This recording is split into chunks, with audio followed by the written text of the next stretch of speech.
Okay, here we go. And I was not planning actually on speaking with you quite as long as we've ended up discussing the Supreme Court. But I feel like I really need to talk a little bit more about what's happening right now. And so somewhat provocatively, I'm gonna ask the question today, are we paying too much attention to the wrong coup attempt? And in saying that, I don't mean to diminish the importance of what happened on January 6th and leading up to that date, and what it is the Congressional Special Investigative Committee is revealing, and how important it is, how difficult it is for the Justice Department to determine who should be prosecuted for what based on what occurred that day. And in fact, what we are seeing certainly makes it appear like there was a concerted effort directed out of the White House for to disrupt the counting of the Electoral College, to more generally try to do all kinds of mischief with the peaceful transfer of power. And so it's not that we shouldn't be paying attention to that coup attempt, but that there is a second effort to seize constitutional power in ways that distort and disfigure the checks and balances and nature of democratic representation in our government. And it is being led not out of the White House by a former president, but out of the Supreme Court by six conservative justices. And they've been at it for a long time. Today, I'm going to suggest for over 20 years. And obviously, the composition of the court has changed over that time. And I think, in a sense, the ability to discern in retrospect that the court has been moving the rules of American democracy in a way that is advantageous to one party, that is also disadvantageous to the majority of Americans, is clearer today than it was at the time that several of the most important decisions were made. But I think we can now see more clearly that if the court continues to act in the way that it has been acting for at least 2 decades now, but in a more aggressive, assertive, and capable way since the current conservative supermajority was consolidated with the death of Ruth Bader Ginsburg and Amy Coney Barrett coming into the court. And please notice, as important symbolically as Justice Ketanji Brown Jackson coming onto the court was last week, this does not change in any way the stranglehold, the doctrinal unilateral power that the conservative supermajority has on the court. And they seem to be clearly using it in ways that distort democracy and the constitutional structure contained in our founding charter. We should be thinking of this as a slow motion intra-institutional coup as much as we think of what happened on January 6th and leading up to it as a coup. So what am I focused on here? And here I'm going to build on stuff we began to discuss last week, but I want to do it in greater detail and point not just to the political issues, but also to the particular cases and their holdings, to give you a little bit more of a sense of both the pace and the nature of the changes that the court has been making, as well as, I think importantly, some of the tensions between the doctrine that it is announcing in these cases, and the way in which, when you look at all of it in combination, it begins to appear rather nakedly partisan as well as anti-democratic. And so I'll start with the simple observation that the court is behaving more like the party that appointed its majority, the Republican Party. And in saying that, I also need to characterize the Republican Party. But first, I just want to observe quickly that this is new, that for most of the history of the court, including most of the 20th century, it was not possible to predict the approach that a justice would take to deciding a particular case based on the party that the president who appointed that justice belonged to, right? Earl Warren, who led the most progressive court in the history of the United States, was appointed by a Republican. Justice White, who was one of the more conservative members of the court, was appointed by a Democrat. And those are just two obvious recent examples. This goes back really to the beginning of the court and all the way forward to, say, around 20 years ago. But as in particular, the Republican Party became more beholden in ways we've talked about before to a core constituency without which it couldn't win elections, but which was fundamentally invested in overturning certain Supreme Court decisions, most centrally Roe v. Wade. The Republican Party recognized that it was increasingly incumbent that its judicial appointees toe the line, that they pass an ideological litmus test, especially on abortion, but on a variety of issues that we're now, I think, beginning to see with true clarity. And so the vetting process, the process of confirming the justice, more and more was guided by the idea of producing somebody who was an ideological judicial purist, was going to be predictable. And so the 6 justices that are appointed by Republicans vote together most of the time. The 3 Democratic appointees, and obviously there's a turnover in one of them now, have been voting together most of the time. There are rare departures, but generally speaking, the justices appointed by Republicans vote in a different way from the justices appointed by Democrats. That's half the issue. The second half of the issue is that the Republican Party is drifting in an increasingly authoritarian, anti-democratic direction. It's doing that in part because it does not reliably secure a majority of popular support, right? And so 7 out of the last 8 elections for the president of the United States, the popular vote has been won by the Democrat.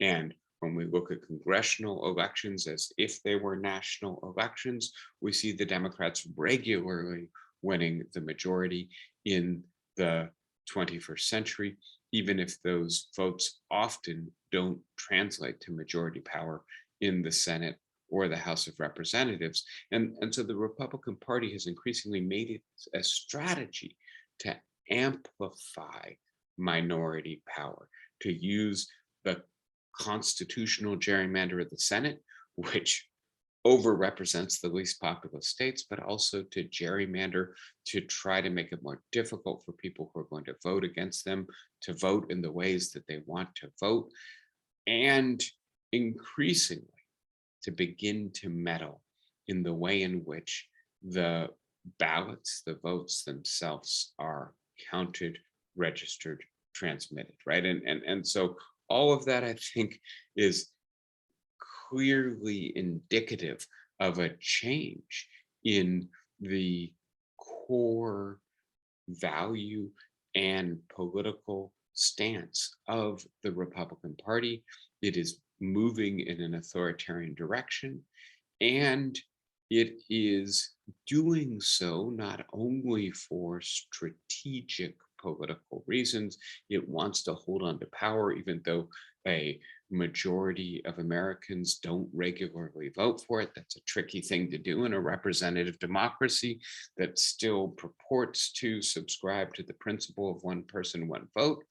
It's also the case that ideologically, the Republican Party is a traditionalist party in terms of culture and values in a society where the majority is becoming increasingly post-traditional, where tradition, in the sense of values, norms, social roles, expectations that used to be organically reproduced in part through the parental socialization of children, in part through cultural institutions like churches, that those values and roles are no longer accepted by the majority of the population, and so they're not being simply voluntarily reproduced in civil society.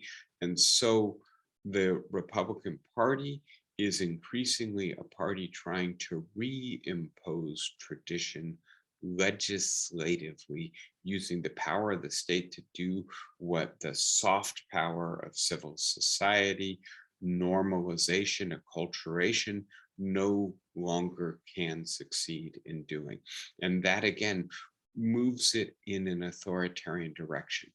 If the Republican Party is becoming increasingly authoritarian, and if 6 out of the 9 justices on the Supreme Court appointed by that party are cast in that same mold or following that same movement of the Republican Party in that direction, then we have perhaps the most powerful, most functional institution in the federal government increasingly in the grips of a party that is moving in an anti-democratic direction. That is why I started today's lecture by saying it's not a happy lecture, right?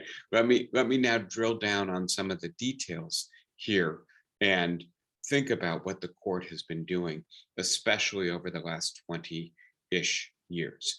And I want to talk about here a self-reinforcing loop of amplified minority rule, insulated from challenge by a majority whose power is structurally weakened. And when I say insulated, that occurs at a variety of levels, the most striking of which is the court itself, right? Because once somebody is appointed to the court under our current way of organizing the court, they are there for life. We have not all of the members of the conservative supermajority, but a substantial portion of them quite young. They are going to be there for a long time. It's going to be very difficult. I'll conclude thinking a little bit about how we might approach this, but very difficult for the majority to figure out the paths to bring the Supreme Court, which I think is increasingly a rogue institution, to heel. So that's one way in which minority rule is insulated from majority inputs or checks. But then when we look at the way the Senate, the presidency, gerrymandering, et cetera, work, there's an effort by the Republican Party to try to prevent Democrats from gaining power in a way that would allow them to begin to alter the mechanisms of representation to make the majority actually represented. So I feel like I should say very quickly, we're entering an election cycle. Well, we'll have to see how it turns out. I think, frankly, the Supreme Court may really have tilted or I should say, scrambled the calculus in the forthcoming 2022 midterm elections, which again we'll talk about this month. But um, we're coming into an election cycle where the Republicans may do very well. The fact that we have, generally speaking, a majority supporting a post-traditional society, a majority of voters supporting Democrats in most elections in the 21st century, does not mean that the Republican Party is not a viable political force in our society. We will have to see. They may very well win the popular vote for Congress in 2022, but that is a rarer and rarer occurrence. And nevertheless, they are unwilling to just try to only win when they win the majority of the popular vote.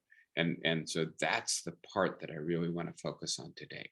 So we've talked extensively about this before. I don't really need to go into it any further, but please note, right, that we now have very strong asymmetries in population level between the most populous and the least populous states. And so the way in which the Constitution amplifies the power of the less populous states in the Senate and in the Electoral College has come to be more extreme in the relative disenfranchisement or underrepresentation of the more populous states. And of course, the two institutions in the federal government, the president and the Senate, that are most disproportionate are the two institutions that are responsible for nominating and confirming members of the Supreme Court. The additional factor now is that you might think that a Supreme Court that recognized, well, we owe our majority to a number of contingencies, right? Just the timing of deaths and retirement. 14 out of 19 of the last of the Supreme Court justices most recently appointed have all been appointed by Republicans. 14 out of 19, right? And that's despite the fact that the Democrats have actually won more elections over that same period. So a strange contingency results in the Republican supermajority. But in addition to that, 2 out of the presidents, right, Bush and Trump, who appointed 5 out of the 6 conservative justices on the court, did not win the popular vote, at least at first, right? And so again, you might think this would lead the Supreme Court to temper its exercise of power, but that is exactly the opposite of what is happening, right? It's the court under its new conservative majority is being incredibly aggressive, moving very quickly in really an almost unprecedented way. It's almost as if, on the one hand, it's been impatient to do this for a very long time. I certainly think you see that in Samuel Alito and Clarence Thomas, who've been writing dissents for a long time. They now finally get to convert their dissents into law, and they are eager to do so. And I think there's something we're going to get into a little bit more later today, which is the sense, well, we're just doing what the previous court did in the other direction, right? The Warren court moved really fast in a liberal progressive direction, inventing new rights, etc. We're going to throw it in reverse as fast as they threw it into drive.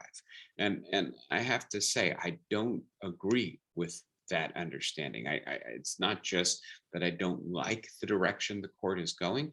I think it's important to notice that what the Warren court did consolidated a direction of change that had been occurring for 20 years prior to its most famous decisions, and that you can, I think, accurately argue represented the long-term trajectory, the ongoing democratization, the increasing understanding of the meaning of the foundational commitment to equality under the law, to being a society in which all persons are created equal. The court was extending the logic of those ideas, whereas the Roberts Court in its current iteration is not only moving in what I consider to be the wrong direction and moving backwards, it is suddenly reversing course. And so it feels more jarring. I think, as I've tried to argue in the past, is more likely to undermine the legitimacy of the court. But having said all of that, the fact that the court, for various accidental reasons and given its institutional basis, strongly overrepresents a minority of the population, is in no way checking its exercise of power. Let's now note that this coincides with a period in which the United States has become much more unequal. We've looked at this extensively together before. We are in a new Gilded Age. Our level of inequality has probably surpassed, at least in terms of wealth, maybe in terms of income as well, the high water mark for inequality in the United States in the 1920s. And not only that, but the court has, in various ways, especially by invalidating campaign finance reform, allowed the growing wealth and income, social inequality to translate directly into political inequality. It has denied the majority of our population's desire to insulate democracy from the oligarchic tendencies that a new Gilded Age produces. And as I will show you, this strongly favors the party that appointed the majority of the justices. You would think, if on the one hand there was a principled commitment to democratic equality, or on the other hand, a simple self-protecting concern that the court not appear overly partisan, it might show some restraint in these regards. But I'm about to show you, again, quite the opposite. The court's invalidation of voting rights legislation has made ballot access restriction and other forms of electoral manipulation much more permissible. Predictably, this has resulted in a hyper-partisan contest over how to structure elections, how to structure them in terms of where the polling places should be, whether we should be able to vote by mail, whether voting ID should be required. And again, this in a context where we have a party that is losing its electoral viability if we are in an environment of simple one person, one vote in states that are critical to its ability to have majority power in the nation as a whole. States like Georgia, states like Arizona, increasingly Texas.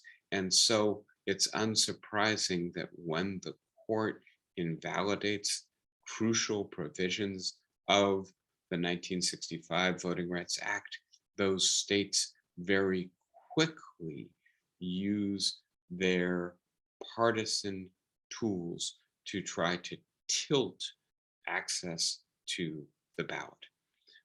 Gerrymandering, we've talked a lot about before, and we will continue to talk about as the maps now really are taking shape. But again, only quite recently has the court said with absolute clarity, we're not going to do anything about partisan gerrymandering, no matter how extreme it is. It's not something we can do anything about, right? A rare instance of judicial reticence on the part of this court, but one that clearly seems to have a partisan slant to it again in terms of its effect and impact. And I want to be as clear as possible. I don't just want to say in today's lecture, I'm a member of the other party, so I don't like the partisan direction the court is going. That is true. I own that. Cards on the table. It's pretty obvious, I assume. But having said that, my issue is not simply a partisan issue.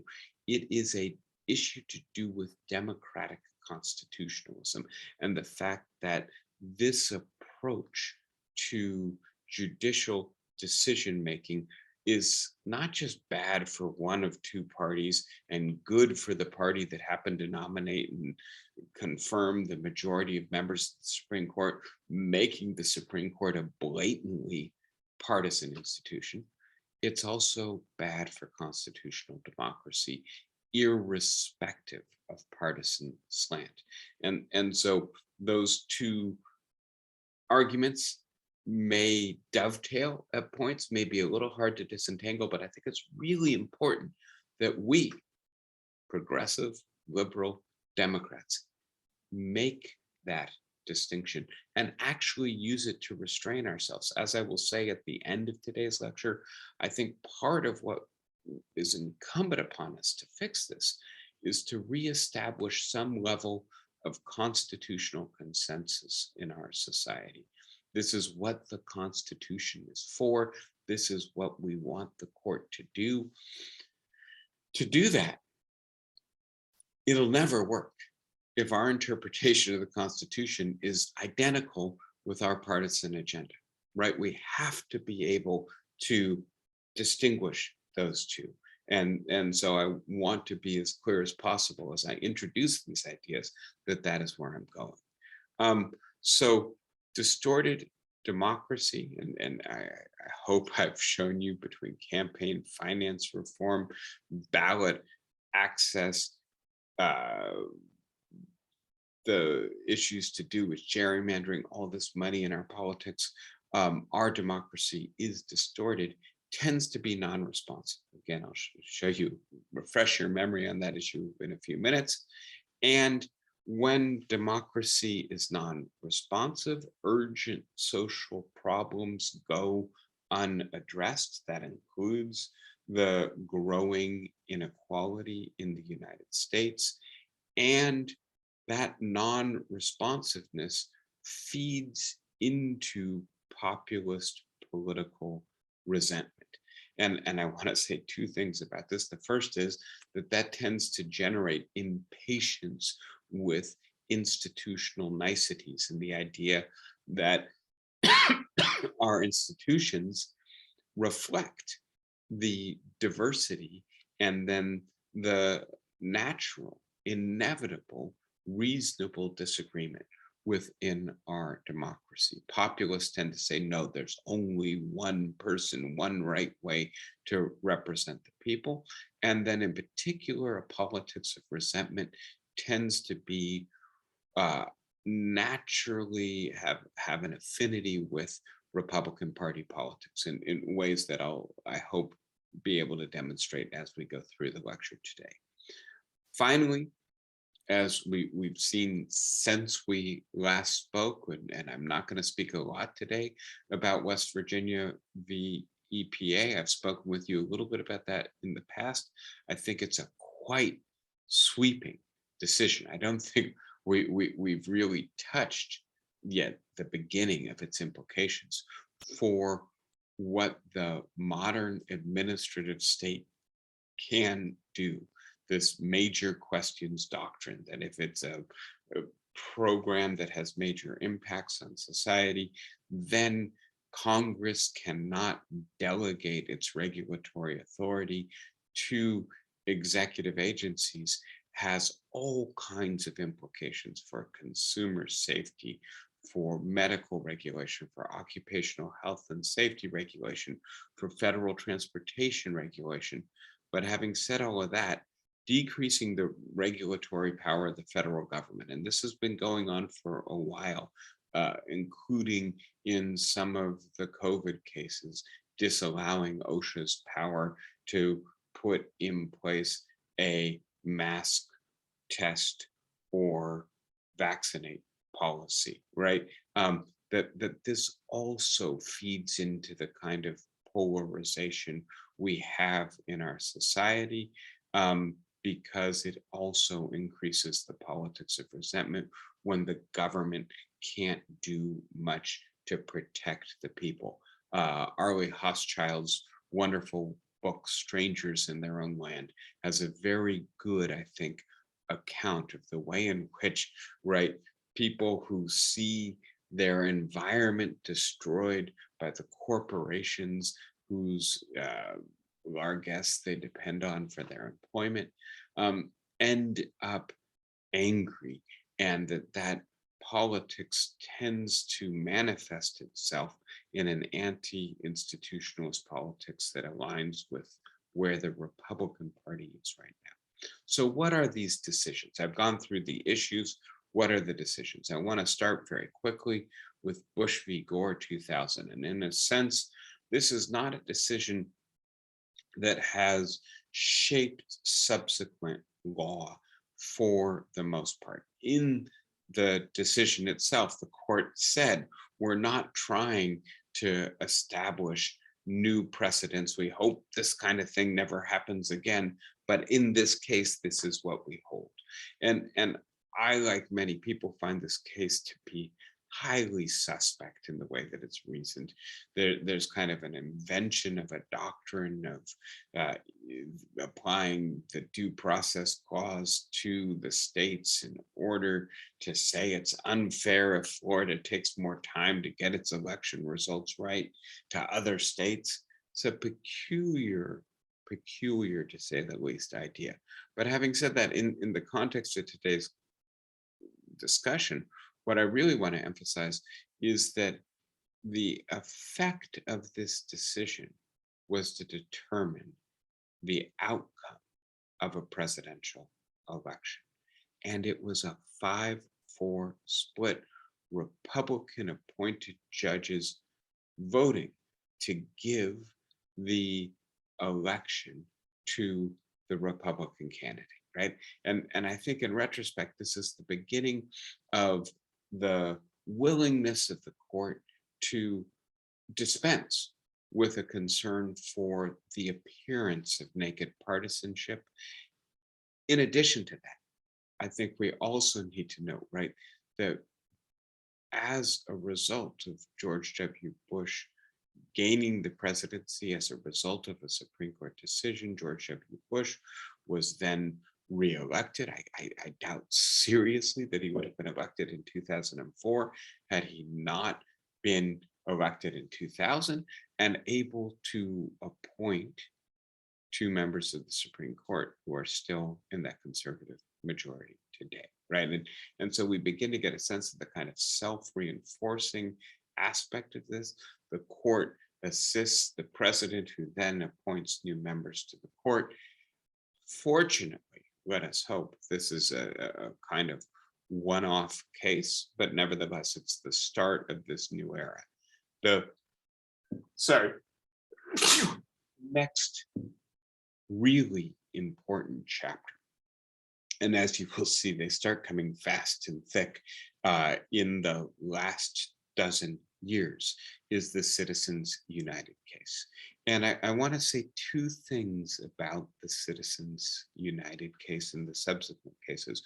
One of them is the effect, right? The effect is to basically say that corporations are persons, and so they have the right to speech and to absolute unfettered speech, which in this decision includes the right to spend as much as they want. And the Supreme Court substitutes its definition of corruption for the definition of corruption that Congress had implicitly relied on in the McCain-Feingold legislation.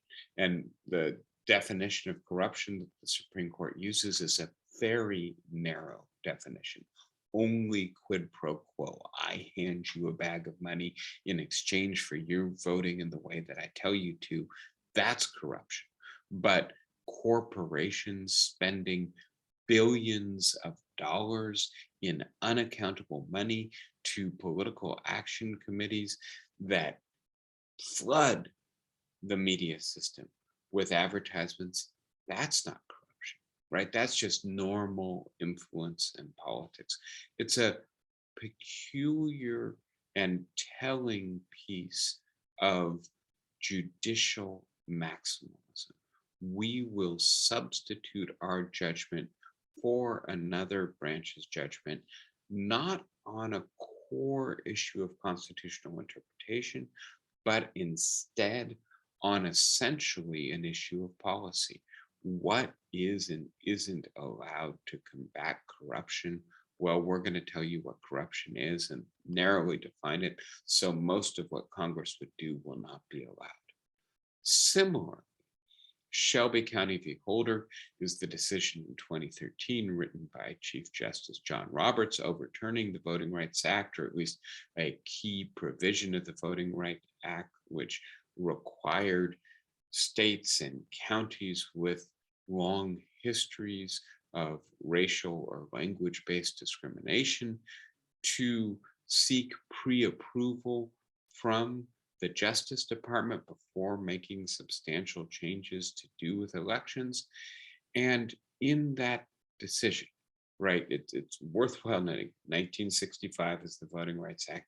It's been renewed several times by Congress, including fairly quickly before the Shelby v. Holder holding just a year earlier, and by nearly unanimous congressional support, right? And so Congress is saying very clearly, we think this legislation still is required. And Roberts says no. And his grounds is, again, not a constitutional ground, but a judgment about the nature of our historical moment. Racism isn't so bad anymore, so this is no longer justified. And again, right, but there's some real tension here, both with originalism, which says the court should confine itself to understanding what the Constitution originally meant, and with a more constrained understanding of the division of labor between the branches of government. The judiciary, the Supreme Court, is not a political branch.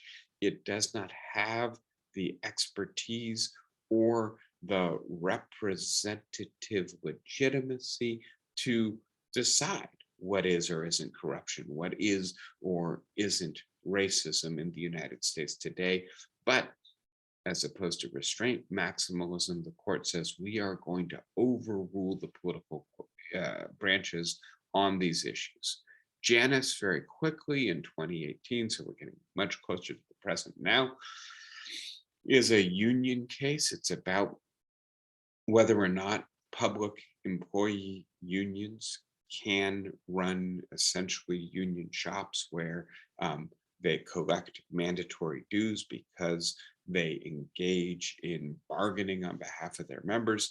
And the court in Janus says, no, that's a violation of the First Amendment. This is what leads to Elena Kagan's famous dissent, where she describes the court as 9 rulers in robe who have weaponized the First Amendment to override the will of the majority. And again, we'll get into this, but especially after Citizens United opened the floodgates for corporate money into American politics, the unions were, in a sense, the last countervailing power available, and the court overruled legislation that allowed for union shops in public employee sectors. Rucho versus Common Cause in 2019, after a long period of equivocating, not willing to say exactly what a gerrymander is, whether there are forms of partisan districting that are too extreme to pass constitutional muster. Again, Chief Justice John Roberts says this is a non-justiciable issue. The court lacks competence to say what is and isn't excessive partisan gerrymandering. We're out, right? We're not doing anything about this, which essentially gives a green light to all of these states that have been hesitating. They don't want to go too far because the Supreme Court has been equivocating. Now we get the most extreme forms of gerrymandering. Please note, this decision occurs basically 2 years before the new round of redistricting is going to occur. West Virginia versus EPA, we've already mentioned, right? The major questions cause the non-delegation doctrine.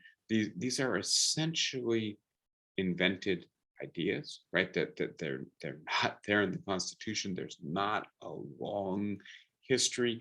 What's really interesting here is that West Virginia v. EPA really appears to be overturning Chevron, which says that the court has to give deference to the administrative agency if it is interpreting broad language in a statute, that the administrative agency has the expertise to better understand that language and what it entails than the court does, without actually ever referring to Chevron, right? And so there's almost a sleight of hand movement. I've heard some people referring to this as almost the court gaslighting us. And please note that the court just announced that it's going to take up this North Carolina election law case, in which North Carolina is claiming that the constitutional language, which says that the state legislature shall regulate the time and place of elections, means that state courts cannot be involved in any kind of election dispute. And we'll have to see.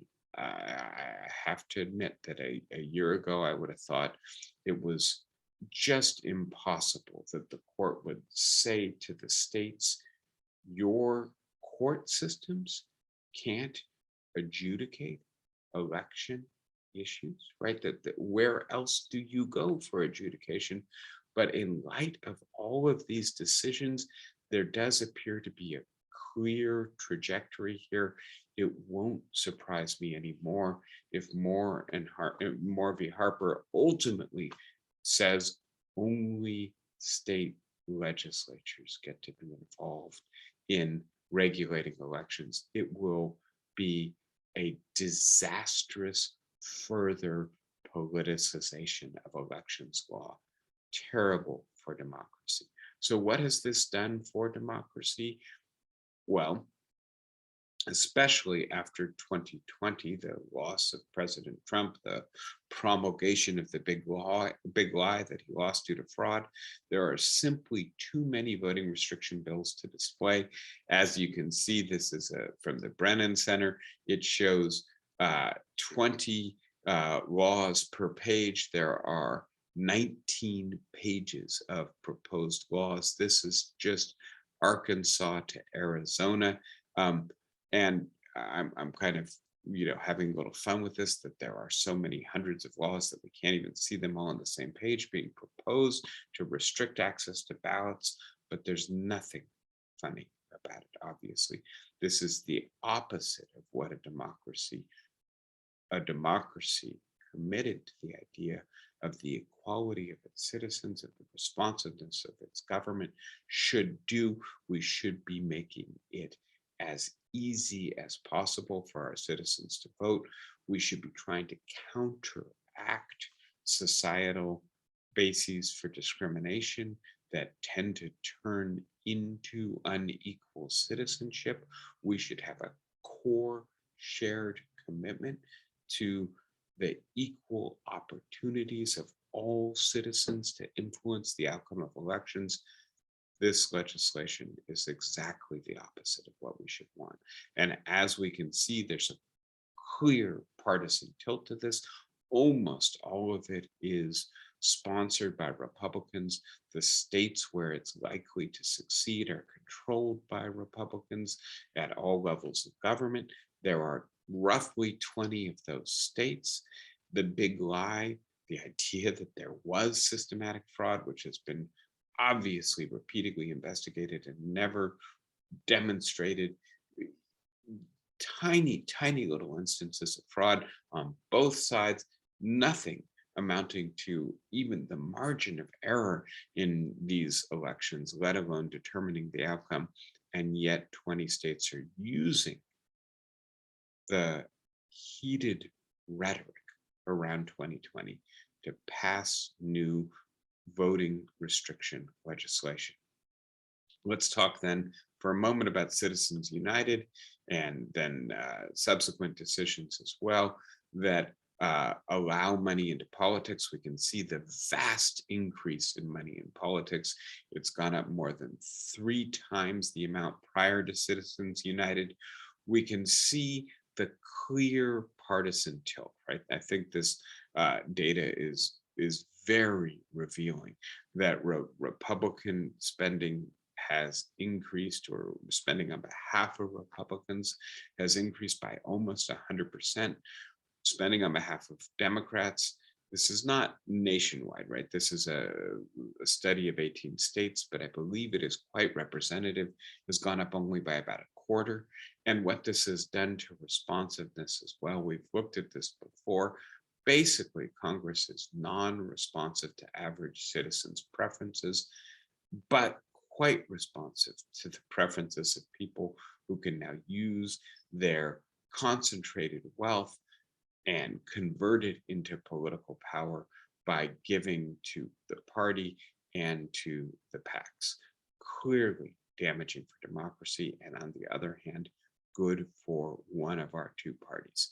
Similarly with gerrymandering, when we look at what it does to the vote, right? We've looked at this together before. Pennsylvania in 2012, the Democrats get 52% of the vote for the president, 50% for the House, but ultimately they get only 5 seats in the House, whereas the Republicans get 13 seats. Ohio in 2018, right? The split in the vote, Republicans have an advantage. There's no doubt about it in Ohio, but it's not a 75 to 25% split. It's a 52 to 47% split, right? The way in which the districts are drawn magnify the power of the Republican Party. When we look at districting that's going on right now, we can see that basically there are 20 states that the Republicans are going to be able to draw the lines on the maps in. There are only a handful of states where the Democrats are in control, in part because in many Democratic states, they've gone over to nonpartisan mechanisms for districting, in part because of the aftermath of 2010, the anti-Obama Tea Party vote, and then the state legislatures gerrymandering the state house districts to self-perpetuate their control. Again, there's a self-reinforcing process here, and the Supreme Court, far from combating it, seems to be reinforcing it. So how is the Roberts Court executing this constitutional coup? And I've spoken with you a lot about the originalist reading of the Constitution. I'm going to oppose it today to a narrower alternative. I've spoken to you before about the living interpretation of the Constitution, that each generation has to interpret the Constitution according to its own lights. The language in the Constitution, the use of general principled value-based language, doesn't just invite, but demands that each generation interpret the Constitution according to its own lights, as opposed to just the living Constitution. I'm going to propose a more specific idea, indebted to Ronald Dworkin, and that is that we have a democratic reading of the Constitution, that we read the Constitution as being primarily about securing the conditions of democratic equality so that each citizen can have equal influence over the vote. And that the principles of the Constitution lend themselves to that interpretation, even as the understanding of what democracy, democratic equality require have changed as we have gotten better at understanding the implication of the values and principles that the Constitution contains. So I want to be as clear as possible about this. This reading of the Constitution doesn't say we get to make the Constitution whatever we want it to make, whatever we want it to be, right? That would be problematic, especially if we are then interpreting it according to our partisan standards, which I believe is what the current conservative majority believes the Warren and Burger Court were doing in the 50s, 60s, and 70s. But I think it's a really poor reading of what those courts were doing. I think, in fact, it's a deliberate misreading of what those courts were doing. As opposed to that, right, the democratic reading of the Constitution says that the Constitution is not best understood by focusing narrowly on the specific language, words, and terms that it contains. That's an exercise in fetishizing specific constructions. This is not an ordinary statute. This is the fundamental charter of the people with itself. It starts in its preamble with the Declaration, we the people of the United States of America. That's whose law it is. It is a democratic document, and much of its language is better read not as statutory precision, but as an effort to articulate values and principles that will be re-articulated by subsequent generations. So that interpretation, right, is fundamentally at odds with originalism, which is the, as far as I'm concerned at this point, fig leaf that the Roberts Court is hiding behind in order to basically do what it wants to do, because it provides better cover for its preferred decision. So as we've talked about, this approach, originalism, clearly puts the court out of step with the long-held constitutional views of a stable majority of the United States. We believe the Constitution allows executive agencies to regulate, to protect us.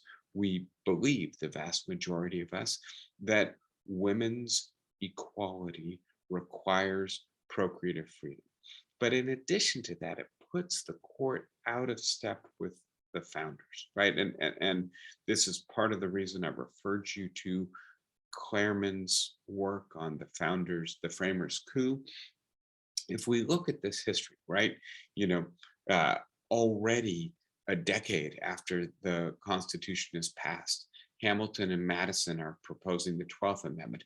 2 years after the Constitution is ratified, the Bill of Rights is adopted. There's not this sense that we got it all right in 1787 and nothing else needs to change. They are updating and fixing the Constitution already, the very people who framed it, right? So they don't fetishize the language. This reading of the Constitution, the originalist reading, also makes it an undemocratic document. We simply have to keep doing what a generation of privileged white men, many of whom were slave owners, no women, no minorities, right, were doing in 1787. that is incompatible with the very beginning of the Constitution, declaring it to be an exercise of popular sovereignty over highest order law. So a more coherent alternative is available to originalism. And I think it's incumbent upon us who are so alarmed by the direction that the Supreme Court is going in to begin to demand of the current members of the court and our electoral representatives as they consider future members of the court, that the court be composed of justices who are the people's principals, who understand themselves as doing our work, not as imposing on us an interpretation that we reject because somehow they have greater expertise than us. The incoherence of originalism, I think, is worth emphasizing one more time. It does not seem that this is what the framers intended, right? We have the Federalist Papers indicating a different approach. We have the letters of Madison and Hamilton and Adams indicating a different approach. We have the fact that they revised the Constitution in the very same generation they adopted it. They believed in a Constitution that evolved, not a Constitution that was a fixed structure according to a singular blueprint. The incompatibility of binding future generations with the authority and legitimacy claimed by the Constitution, right? It's also incoherent from a democratic point of view. Why should one generation get to impose its will on every other generation? I think there's only one answer to that, right? That's coherent, democratically speaking. It would be if that generation got it absolutely right, and there's nothing left for the rest of us to do. But we know that that is not the case, right? We recognize that a document that was a slave charter that excluded women, that included the unproperty, is not a document that accurately and adequately speaks in the name of the people whom it claims authority over. Third level of incoherence is the idea that the framers had a singular intent or meaning that we can go back and reconstruct. Again, Claremann's book shows with great detail that there were multiple rival views among the framers themselves, right? And so trying to say this is the one view the framers actually meant in what they said, this is why constitutional lawyers, law school scholars are accusing the Supreme Court of gaslighting us. They are cherry picking their historical evidence, making this stuff up, choosing which from the very wide ranging set of historical sources they're going to pay attention to. The people who are professional historians of the period cannot agree about what the documents meant or what the framers intended. How can 9 people who have law degrees arbitrate these historical disputes? It's not what they're doing. They're turning to the historical record to rationalize decisions that they are reaching for political reasons. The incoherence of the idea that the framers had singular intent or meaning that can be historically reconstructed is what I've just referred to, right? We in the 21st century can't figure out what the right reading of the 18th century is, in part because there are diverse intentions, in part because we come at it from our own vantage. That is the nature of interpretation. Finally, the incoherence of the idea that the 21st century policy issues can be evaluated from an 18th century perspective, I think is eminently clear in the Bruin decision, the gun control decision of Clarence Thomas, in which he says, look, we've got to be bound by what the Second Amendment says. Never mind the language about well-regulated militias, which had up until around a dozen years ago, 2008, been coupled with the right to bear arms. The right to bear arms, as the Second Amendment's language seems to plainly say, is there to allow for well-regulated citizens. Militias, we're going to pull those two things apart now and just have an individual right to bear arms. But in addition to that, guns, what exactly are arms, right? If we're going back to the 18th century, arms are muskets, right? Revolvers, not automatic rifles, right? And so one term is allowed to be elastic, to be updated. Guns now include automatic rifles. The other term, the right to bear arms, not, has to be frozen in time. Again, simply incoherent, contradictory, hard to take at face value. And so this refers then to the bizarre histories underpinning recent decisions, misreading of abortion statutes from the 19th centuries, misreading of the way in which gun regulations were proposed in the 18th century. Please note that James Madison himself proposed a gun regulation in Virginia. Clearly, he didn't think it was incompatible with the Constitution that he was one of the chief architects of.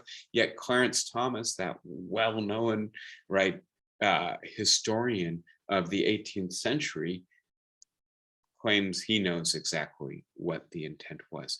This is the problem when we go down the originalist rabbit hole.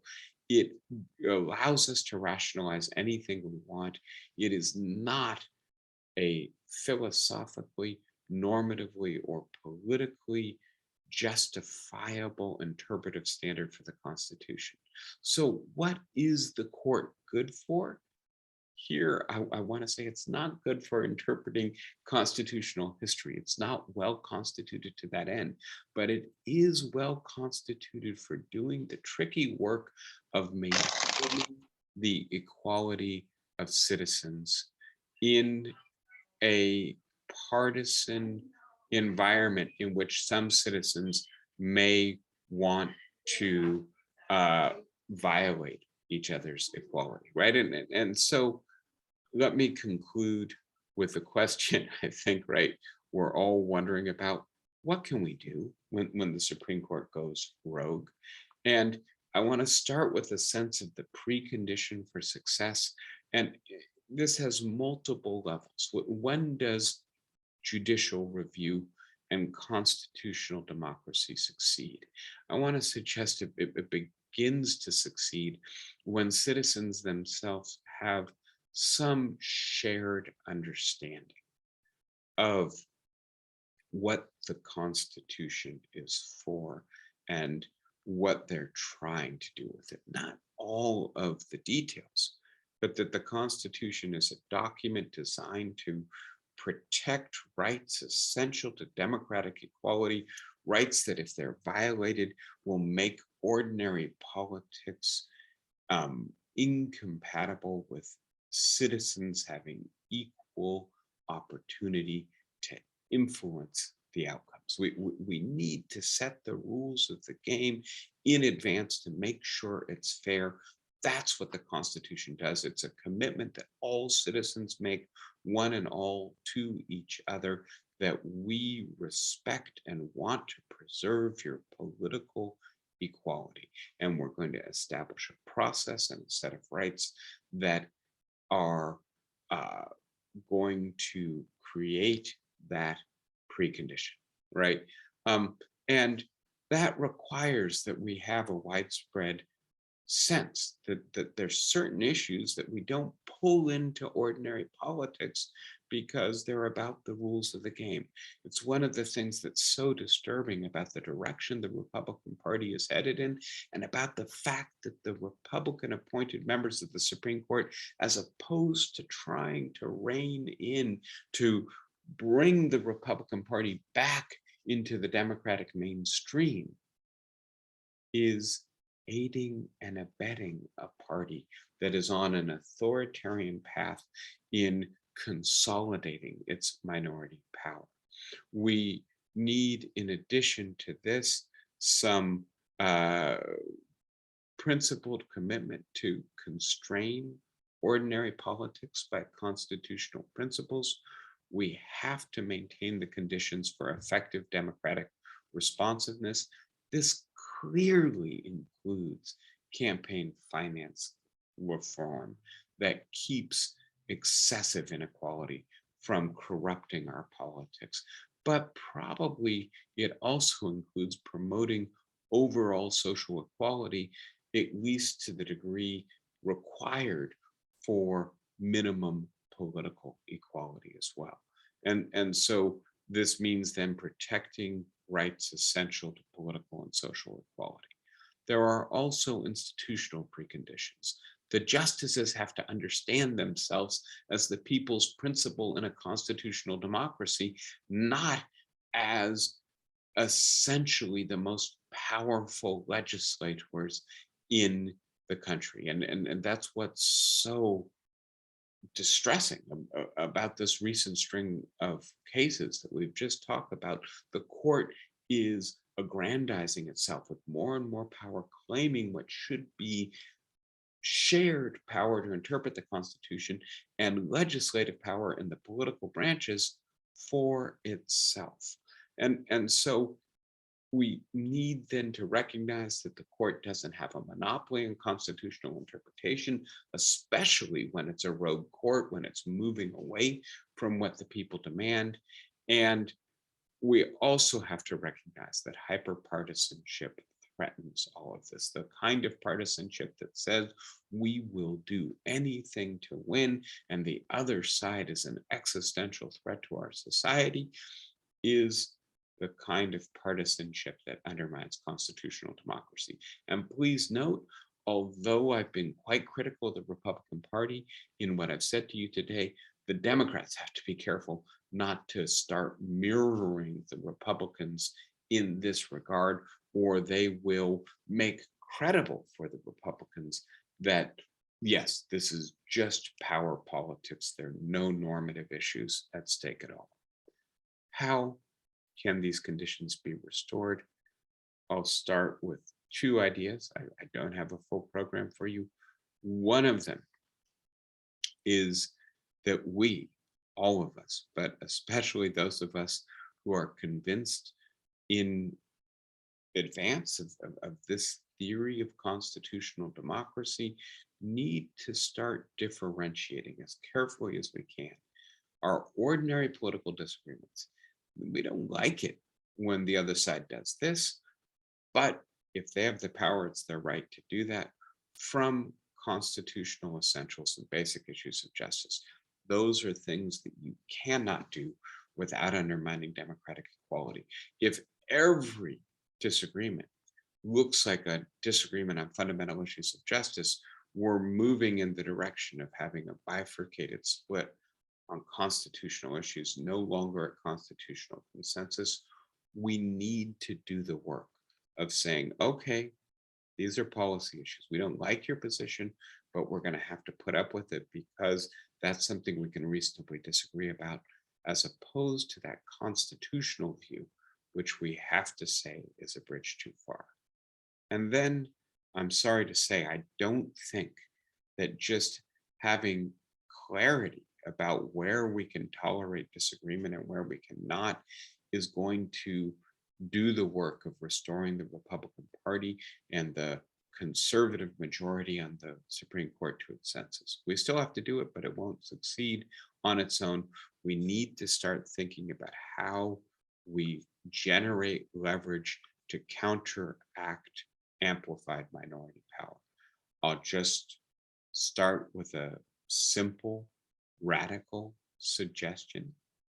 States like California and New York that have large populations that disagree fundamentally with the direction that the United States is taking right now because of its Supreme Court need to start talking about having a constitutional convention, succeeding, leaving the United States, forming their own country, or fixing the basis for this problem.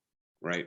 And simple idea to start with, the more populous states should each have one more senator so as to begin to counteract the amplification of minority power. I know I've gone on for a long time. Let me stop there and start with conversation. Who wants to start us out today? You'll have to unmute yourself, whoever wants to start.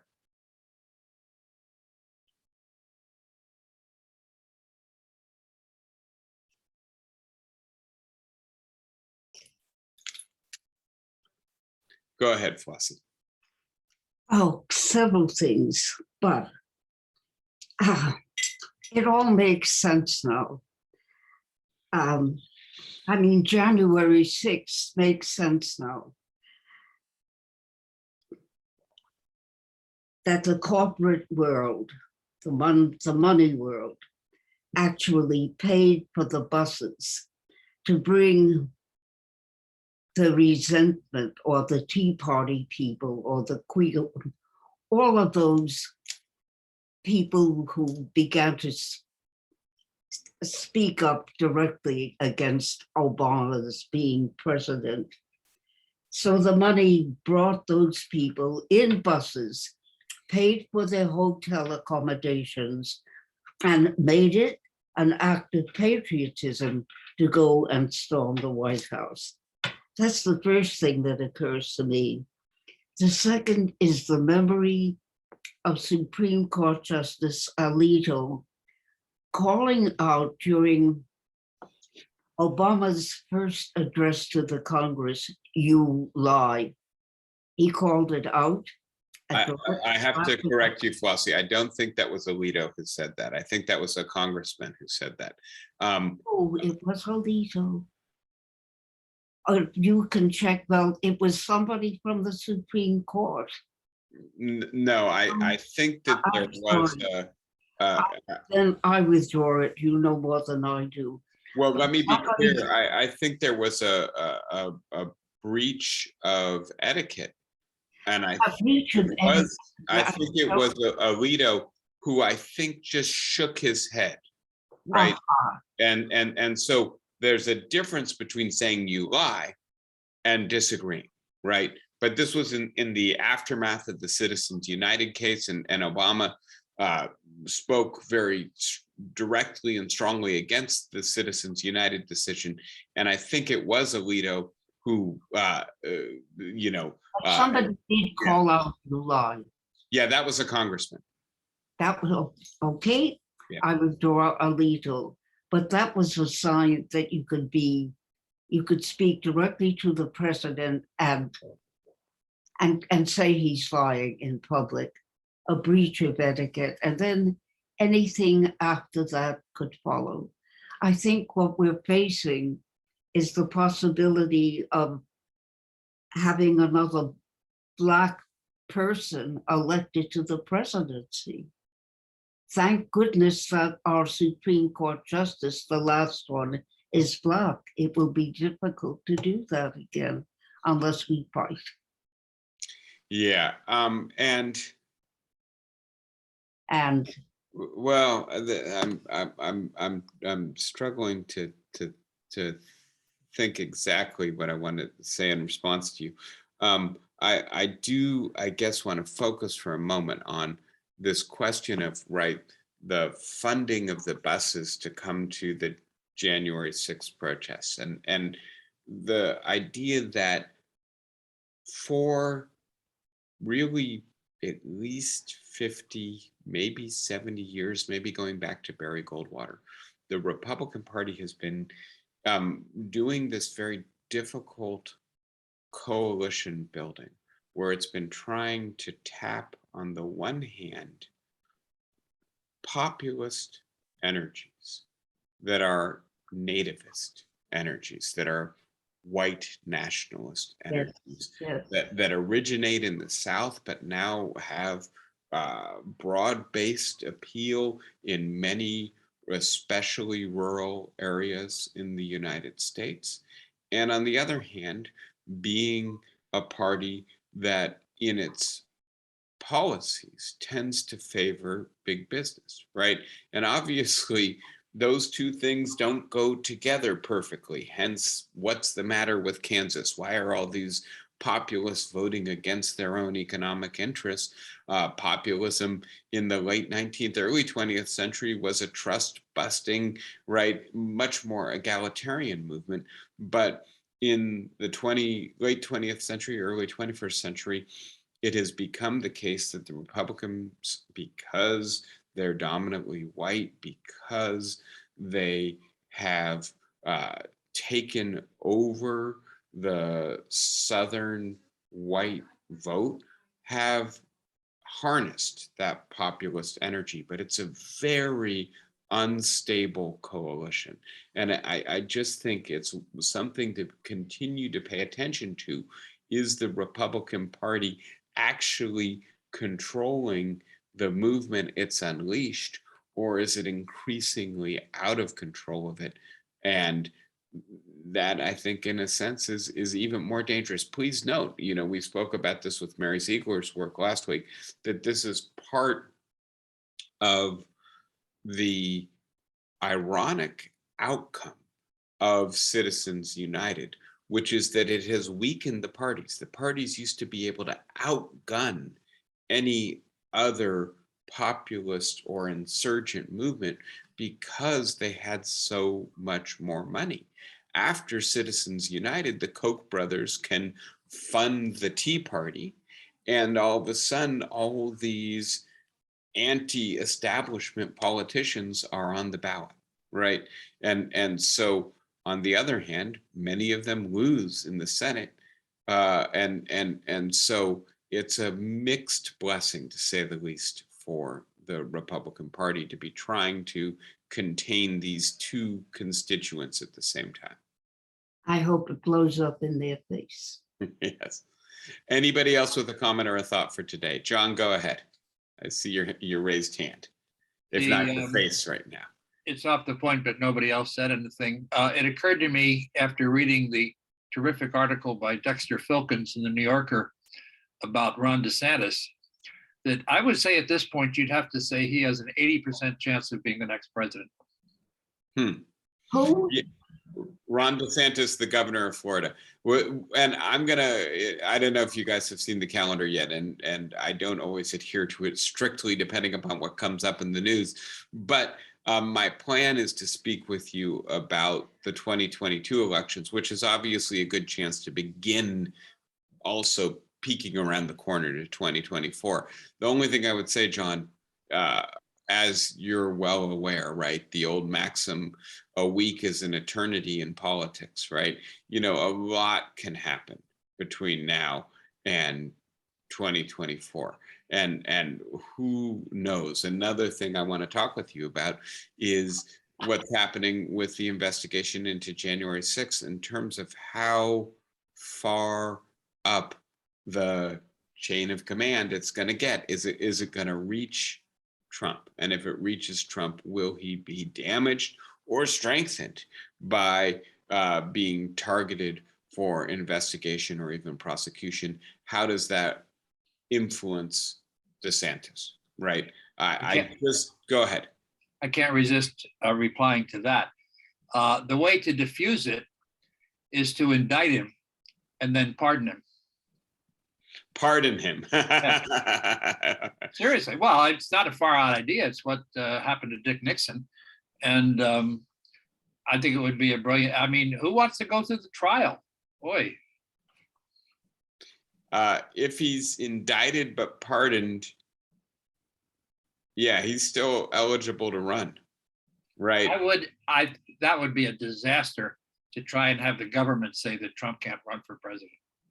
Yeah, no, I don't know that it'd be the government saying he can't run for president. It'd be the government saying that he engaged in a criminal conspiracy to overturn an election.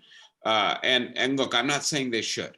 And I think, one of the really important factors here is the public interest. Is it in the public interest of the Department of Justice to be trying the former president of the United States for being at the center of a criminal conspiracy to overturn the election? Trump can't possibly win the election anyway. I don't think, I mean, he could if he could win the Republican nomination, but I think that's totally impossible myself. But let's go back to that another time. Yeah, a topic for another day, probably a couple years from now. But we'll get there. Thank you, John. And anybody else? All right, everybody, take care and good being with you again. Enjoy your weekends, the 4th of July holiday, and I will see you next week. Bye-bye. Thanks, everybody.